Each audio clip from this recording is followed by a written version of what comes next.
You walk into a busy shopping center on a Saturday afternoon. The parking lot is full. Restaurants have waiting lists. Stores are open, lights bright, music playing. From the outside, everything looks normal, even healthy. People carry shopping bags, families sit down for meals, conversations sound relaxed. If this were a traditional recession, you would expect empty storefronts and visible decline. Instead, life appears to be moving forward. And yet, talk to people privately, and a different story starts to emerge. Many describe a constant pressure they can't quite explain. Bills feel heavier. Savings grow slower. Small financial decisions require more thought than they used to. Nothing dramatic has happened, but stability feels harder to maintain. This contradiction, a functioning economy that still feels uncomfortable, is what makes the current moment so confusing. It doesn't look like a recession, but it doesn't feel like prosperity either. In past downturns, economic trouble was obvious. Companies announced mass layoffs. Construction slowed. Businesses closed quickly and visibly. News coverage matched everyday experience. People could point to clear signs and say, "This is a recession." Today, the signals are less clear. Employment numbers may look stable. Businesses remain open. Yet many households feel financially stretched despite those indicators. Part of the difference comes from how economic pressure is distributed. Instead of arriving suddenly, strain has built gradually through rising costs. Housing, insurance, healthcare, and everyday necessities have increased over time rather than overnight. Each increase feels manageable on its own, but together they reshape budgets quietly. People adjust without calling it a crisis because adjustment happens slowly. Imagine receiving a modest raise at work. A few years ago, that might have created breathing room. Today, the increase often disappears into higher rent, groceries, or utilities before it changes daily life. Income rises, but expenses rise alongside it. The result is a slow squeeze. Not dramatic enough to trigger panic, but persistent enough to change behavior. Businesses experience a similar tension. Customers still show up, but spending patterns shift. People look for discounts, delay larger purchases, or rely on payment plans. Sales continue, but margins tighten. Companies respond cautiously, hiring more slowly or postponing expansion. From the outside, activity continues. Underneath, confidence softens. This creates what some economists describe as a rolling slowdown. Instead of one dramatic event affecting everyone at once, different sectors feel pressure at different times. One industry slows while another remains stable. Layoffs happen quietly across multiple companies, rather than in a single headline event. Because the pain is spread out, it never fully dominates the national conversation. Technology also changes how downturns appear. Remote work, gig income, and flexible employment allow people to patch together stability in ways that weren't possible before. Someone who loses a job may quickly find temporary work or freelance income, preventing visible collapse while still experiencing financial stress.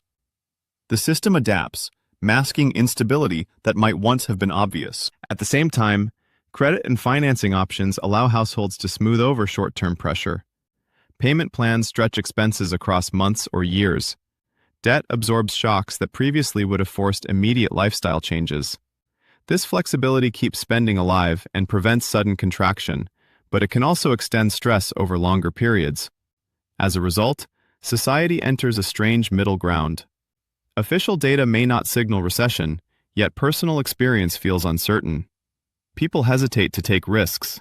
Major decisions, buying homes, changing careers, starting businesses, get delayed. Not because opportunity disappears, but because confidence weakens. This emotional response matters more than many realize. Economies run partly on expectations. When people believe the future will improve, they invest, spend, and expand. When they feel unsure, they conserve. Even without a formal downturn, widespread caution can slow economic momentum. The feeling becomes part of the reality. You can see it in subtle cultural shifts. Conversations focus more on stability than growth. Financial advice emphasizes emergency funds and flexibility rather than aggressive investing. Workers prioritize reliable schedules and manageable stress over prestige. Success begins to look quieter, less about rapid advancement and more about avoiding setbacks. Generational experiences shape this perception as well. Younger workers entered adulthood during periods of crisis or uncertainty, shaping expectations differently from those who experienced long stretches of expansion. For them, caution feels rational rather than pessimistic. Stability isn't assumed, it's something actively maintained. Meanwhile, public discussion often becomes polarized.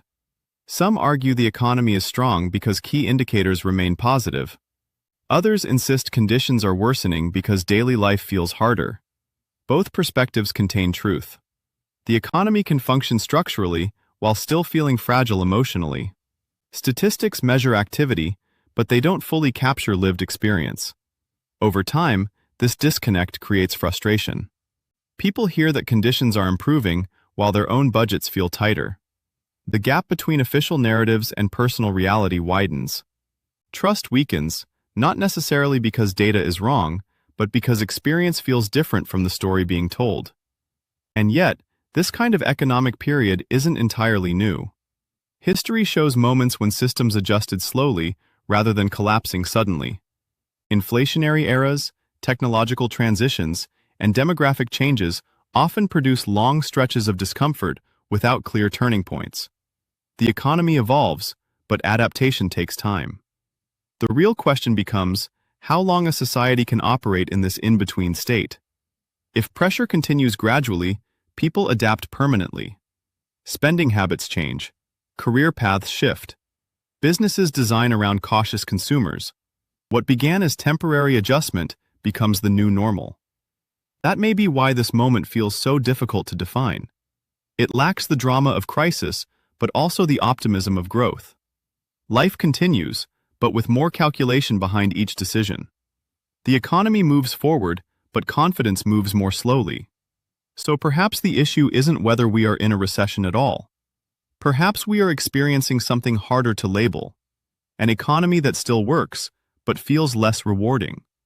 A system that functions technically while leaving many participants uncertain about their future inside it. And that uncertainty shapes behavior in powerful ways. When millions of people begin acting cautiously at the same time, the economy gradually reflects that caution. Growth slows, risk decreases. Stability becomes the primary goal. Sometimes, economic change doesn't arrive as a crash everyone recognizes. Sometimes it arrives quietly, through a long period where nothing looks broken, yet fewer people feel secure. Understanding that difference may explain why so many people look around at a busy, functioning world and still wonder why it doesn't feel as stable as it once did.